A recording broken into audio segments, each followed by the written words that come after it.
Hi guys, how are you all doing? I hope you're in the best of health. I hope you're drinking water and minding your business. If this is your first time here, my name is Enii and it's so very nice to meet you. I make content on student advice, medicine, lifestyle, and natural hair. In today's video, we're going to be talking about accommodation during your medical electives, what to expect, what to look out for, where to go, what resources you might be needing, and we're going to be discussing all of that in a bit. Please stay tuned.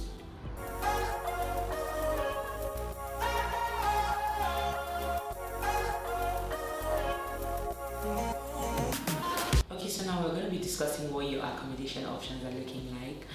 I'm going to start from the cheapest to the most expensive. All right, so the first accommodation plan or prospect on the list will be to stay with a friend or with family.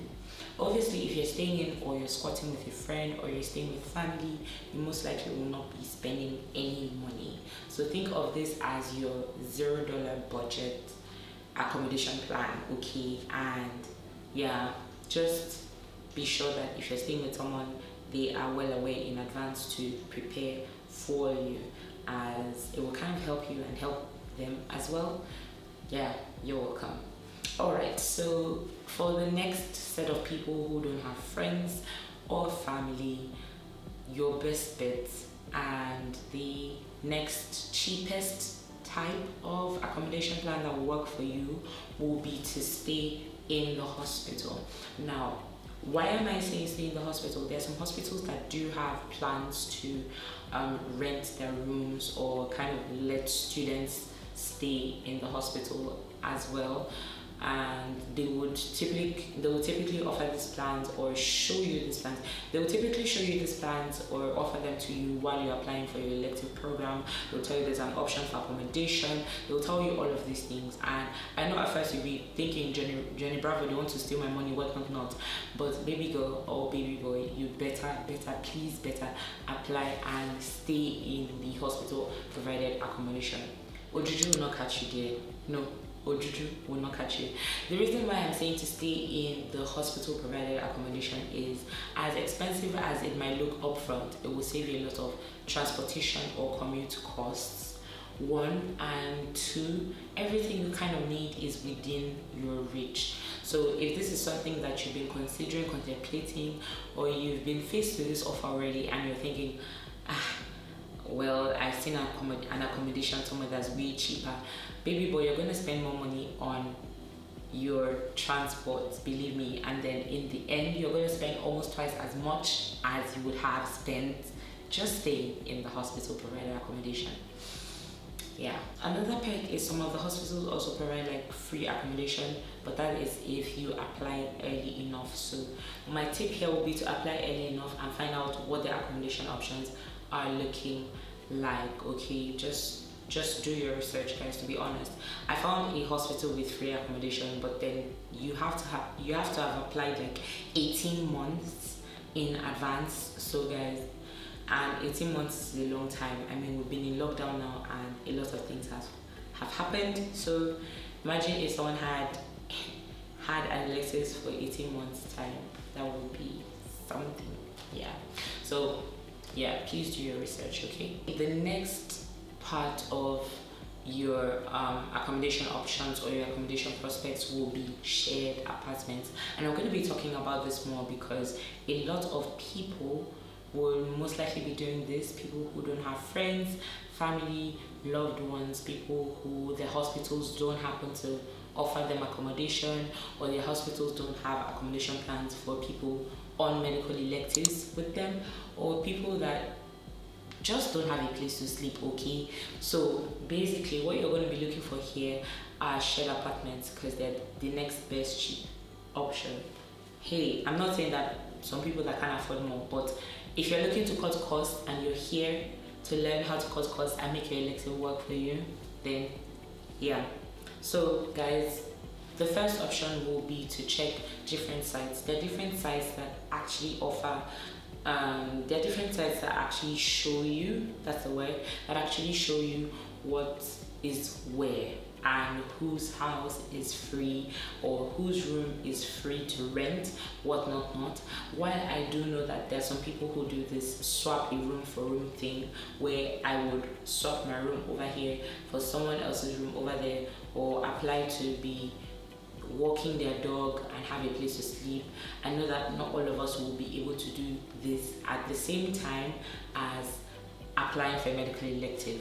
So I'm not going to put that in your faces, but that's one off the record option. Now, for the websites that I was talking about, you need to look at websites like Spare Room, Gumtree, and roomgo.co.uk. These websites will help you, and I believe that they are websites for medical electives in almost any part of the world. So if you're looking for a room, a house, a condo, anything that you're looking for, like, guys, it is all on there with different price ranges, okay?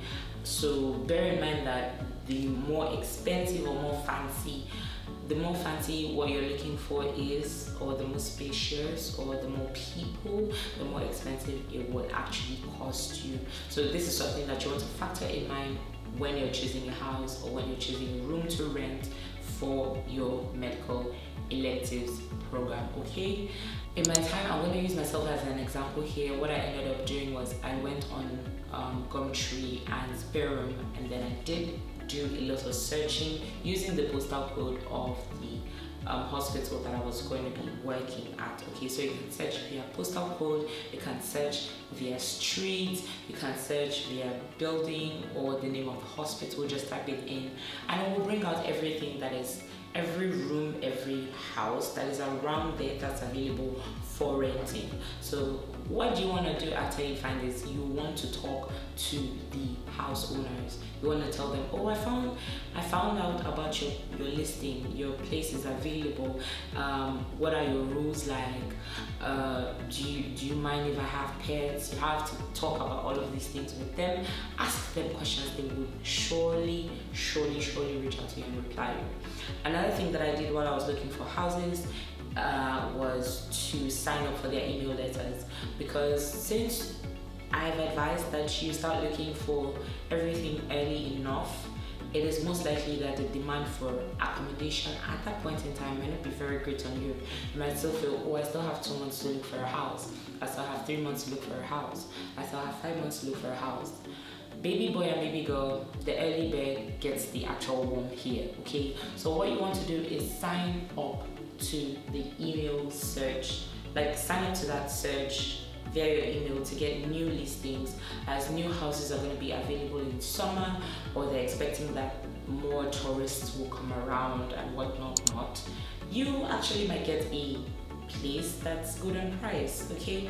So guys, yeah, about price ranging, all of that, how much you're expected to spend, I have all of that listed somewhere up top.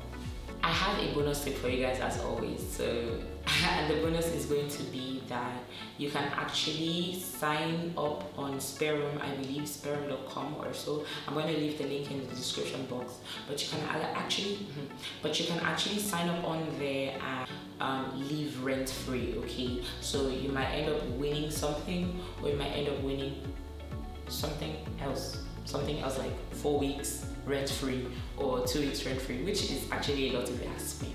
So guys, keep that in mind. That is your bonus tip for today, okay? If this video entertained you, educated you, helped you in your planning, enlightened you or something, please smash the like button and subscribe if you're not already. Thank you so much for staying with me till the end of this video. I hope that I was able to help you with your medical journey. Peace, and lots of love.